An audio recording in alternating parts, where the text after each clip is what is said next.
بسم الله الرحمن الرحیم. نن زموږ د ارشاد الصرف سبق نمبر 153 دی، قانون نمبر 79 دی، د محمود قوانین شروع دي. نن به موږ د ساله قانون وایو، د ساله قانون. نو د دې قانون خلاصه دا ده چې هر کله په یوه کلمه کې لفظ هم یو دی او یو متحرک حمزه هم پکې وي، لفظ هم یو وي او حمزه هم پکې یو وي، یعنی یو لفظ کې یو حمزه وي، دوه حمزه نه وي، ټیک شو؟ او هغه حمزه متحرک وي، حرکت والا وي، زبر یا زیر یا پیش والا وي، ساکن نه وي. نو موږ ته وایي چې هر کله په یوه کلمه کې، کلمه یعنی یو لفظ کې، په یو لفظ کې یوه کلمه کې یو حرکت یو متحرک حمزه راشي، یو متحرک حمزه راشي او دوه حمزې نه وي، دوه حمزې نه وي، یو حمزه وي، دوه نه وي، او ما قبل حرف یعنی مخکې حرف هم متحرک وي، یعنی د دې حمزه نه مخکې چې کوم حرف دی هغه به متحرک وي، حرکت والا به وي. نو د دې حمزه نه مخکې حرف، د مخکې حرف د دې حمزه نه دلته کې به دو ولیکئ، د رینون نه پس به دو ولیکئ. د دې حمزه نه د مخکې حرف د حرکت مطابق د حمزه نه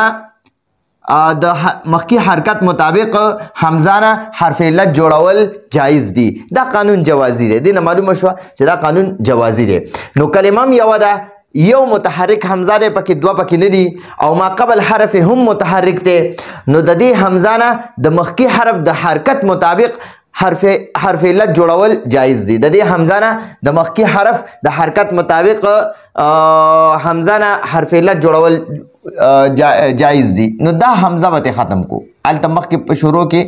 ویلی دي. نو ګورئ، نو د دې حمزه نه د مخکې حرف د حرکت مطابق حرف علت جوړول جایز دي. نو د حمزه نه د مخکې حرف د حرکت مطابق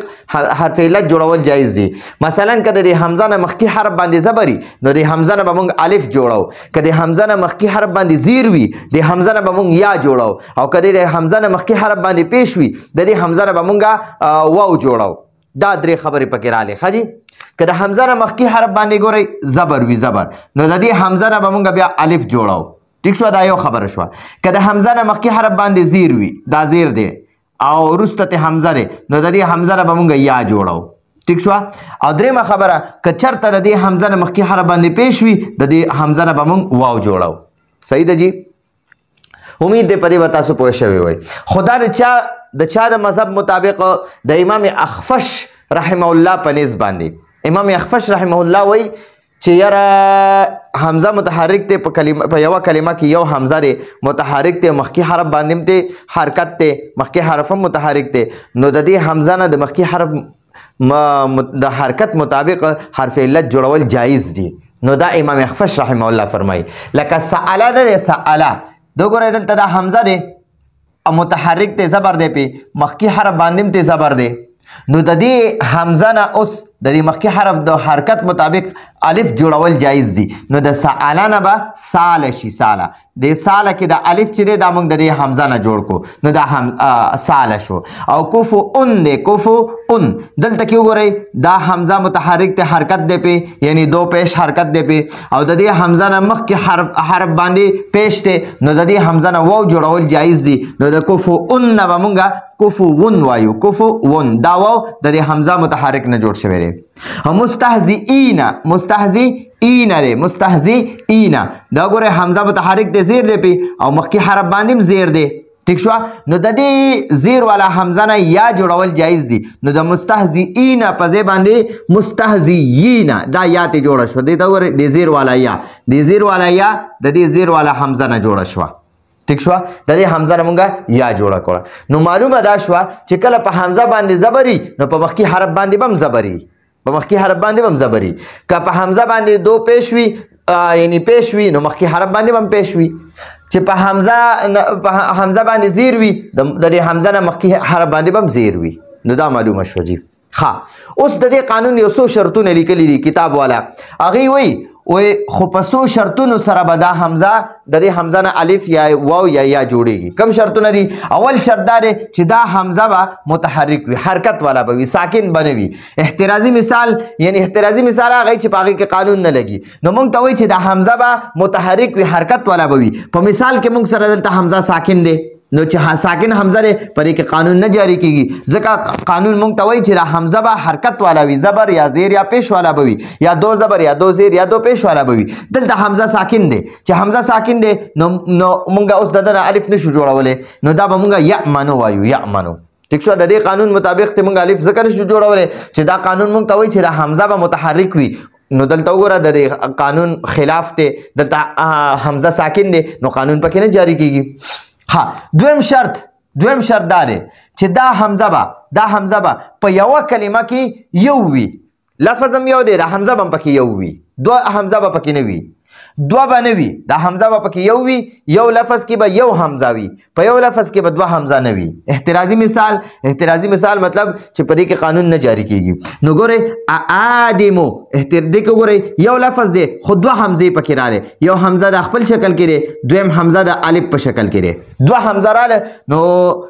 د دې نه معلومه شوه چې په دې کې قانون نه جاری کیږي ځکه قانون مونږ ته وایي چې لفظ به هم یو وي حمزه به هم یو وي دلته خو لفظ یو دی خو حمزه پکې دوه راغله نو اوس د دې حمزه نه د دې قانون مطابق الف نشو جوړولی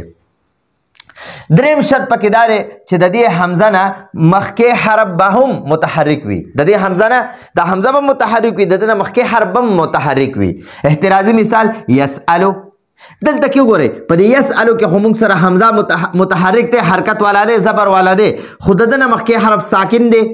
او قانون موږ ته څه وایي چې حمزه به متحرک وي حرکت والا به وي او د حمزه نه د مخکې حرف سین چې دی دا به هم حرکت والا وي نو دلته کې حمزه هم متحرک دی خو سین ساکن دی نو دې نه معلومه شوه چې په دې مثال کې قانون نه جاری کیږي دا قانون پکې نه جاری کیږي ها څلورم شرط دا دی چې په دې حمزه کم حرکت وي که نه په دې حمزه چې کم حرکت وي په ما قبل حرف یعنی په مخکې حرف به هم هغه حرکت وي کم حرکت چې په حمزه وي هم هغه حرکت به په مخکې حرف هم وي که په حمزه باندې زبر وي که نه نو د ده نه مخکې حرف باندې به هم زبر وي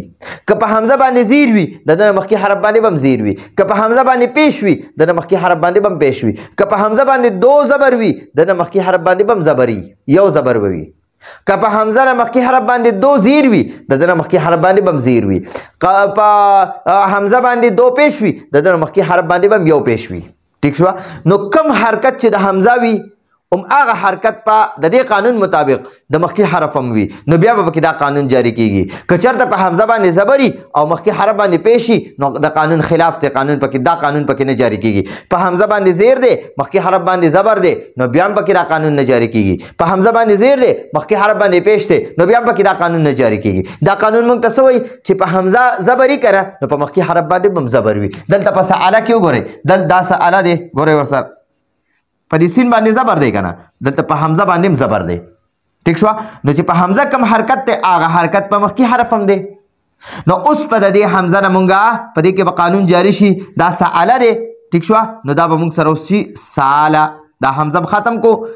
دنه الف جوړ شو او لام په خپل ځای باندې راشي دا سأله نه موږ ساله شو اوس وګورئ کوفؤن دی کوفؤن دلته کې وګورئ کوفؤن دلته په حمزه دو پیش دی کنه او مخکې حرف باندې ته یو پیش دی نو د دې حمزه نه به اوس واو جوړ شي نو دا به موږ سره شي کوفؤن د حمزه نه موږ واو جوړ کو ٹھیک شو اوس ته مستهزئین